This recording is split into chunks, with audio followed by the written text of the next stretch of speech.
দেশ থেকে বিদেশ, খেলা থেকে বিনোদন, সব ধরনের খবর নিয়ে আমি মিঠু শুরু করছি নজরের দুনিয়া। কানের মেশিনের বিশ্বস্ত প্রতিষ্ঠান অডিটন স্পিচ অ্যান্ড হিয়ারিং ক্লিনিক। কানে শুনতে না পাওয়া বা শুনতে সমস্যা, তোতলা বা অস্পষ্ট কথা, জন্ম থেকে কথা বলতে না পারা, অল্প বুদ্ধি, কথা ও কানের যে কোনো সমস্যার সঠিক সমাধান অডিটন।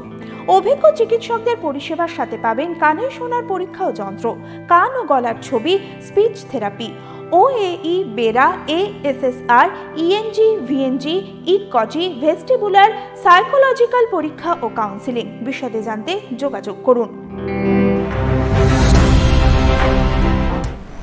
লিফট ছিঁড়ে 1800 ফুট নিচে রাজস্থানের খনিতে ভয়াবহ দুর্ঘটনায় হাত ও পা ভাঙল অনেকেরই।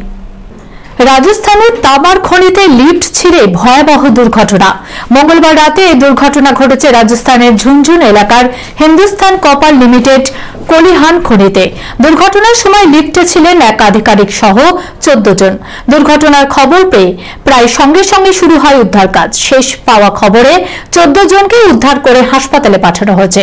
তাদের মধ্যে 3 জনের অবস্থা অত্যন্ত গুরুতর। প্রাথমিকভাবে জানা যাচ্ছে ওই লিফট দীর্ঘদিনের পুরনো হওয়ার জেরেই এই দুর্ঘটনা ঘটেছে। হিন্দুস্তান কপার লিমিটেডের মুখ্য কার্যালয় কলকাতায়। ওই খনি পর্যবেক্ষণের জন্য কলকাতা থেকে সেখানে গিয়েছিলেন ভিজিল্যান্স আধিকারিকরা। তখনই ঘটে এই দুর্ঘটনা। লিফট ছিঁড়ে প্রায় 1800 ফুট নিচে পড়ে সেটি। দীর্ঘ চেষ্টার পর প্রথমে 3 জনকে উদ্ধার করা সম্ভব হয়। দীর্ঘ চেষ্টার পর আরো 11 জনকে উদ্ধার করা সম্ভব হয়েছে বলে দাবি করেছে খনি কর্তৃপক্ষ।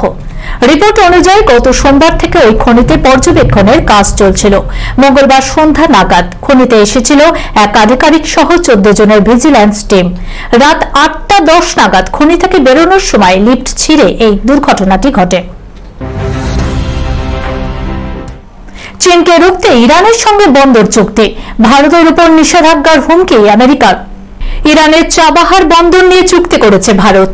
তারপরেই নাম না করে ভারতের উপর নিষেধাজ্ঞা চাপানোর হুঁশিয়ারি দিল আমেরিকা। সোমবার ওয়াশিংটনের তরফে সাফ জানিয়ে দেওয়া হয়, কোন দেশ যদি ইরানের সঙ্গে বাণিজ্যিক সম্পর্ক রাখে তাহলে তাদের উপর নিষেধাজ্ঞা চাপানো হতে পারে। চাবাহার বন্দর নিয়ে ভারতের সঙ্গে ইরানের চুক্তি হয়েছে, সেই বিষয়টিও খেয়াল করেছে আমেরিকা। সোমবার ইরানের সঙ্গে চাবাহার বন্দর নিয়ে 10 বছরের চুক্তি করেছে ভারত। তারপরে সাংবাদিকদের মুখোমুখি হয় মার্কিন বিদেশ দপ্তরের ডেপুটি মুখপাত্র বেদান্ত প্যাটেল। সেখানে ভারত ইরান চুক্তি নিয়ে প্রশ্ন করা হয় তাকে। বেদান্ত সাফ জানিয়ে দেন, চাবাহার বন্দর নিয়ে ইরানের সঙ্গে ভারতের চুক্তি হয়েছে সেটা আমরা জানি। আমি চাই ভারত সরকারের বিদেশ মন্ত্রক তাদের বিদেশ নীতি নিয়ে বিস্তারিত জানাক। ইরানের সঙ্গে তাদের দ্বিপাক্ষিক সম্পর্ক, চাবাহার বন্দর সমস্ত কিছু নিয়ে ভারতের কথা বলা উচিত। এছাড়াও তিনি জানান, ইরানের উপর দীর্ঘদিন ধরে নিষেধাজ্ঞা বজায় রেখেছে আমেরিকা। তাছাড়া কোনো দেশ যদি ইরানের সঙ্গে বাণিজ্যিক সম্পর্ক রাখে তাহলে আমেরিকার তরফে সেই দেশের উপর নিষেধাজ্ঞা চাপানো হতে পারে। নাম না করে ভারতকে বেদান্তের হুঁশিয়ারি, যারা ইরানের সঙ্গে বাণিজ্যিক চুক্তি করবে তাদের মনে রাখা উচিত তারা নিজেরাই নিষেধাজ্ঞা চাপানোর পথ খুলে দিচ্ছে।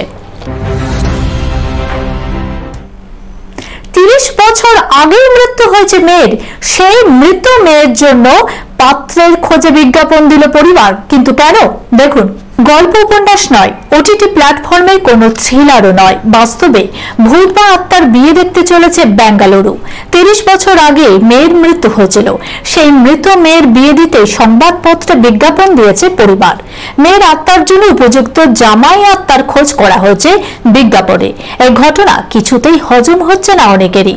কেউ কেউ হেসে কুলও পাচ্ছে না, অন্য আরেক দল ভীত, তাদের সিদ্ধারা দিয়ে বলছে ঠান্ডার স্রোত। ব্যাপারটা তাহলে একটু খোলসা করেই বলা যাক। পাত্র চায়ের চমকে দেয়া বিজ্ঞাপনের ঘটনা কর্ণাটকের দক্ষিণ কন্নড় জেলের পুত্তুরের। আত্মার বিয়ে দেয়া ওই অঞ্চলের বাসিন্দাদের একটি ধর্মীয় রীতি।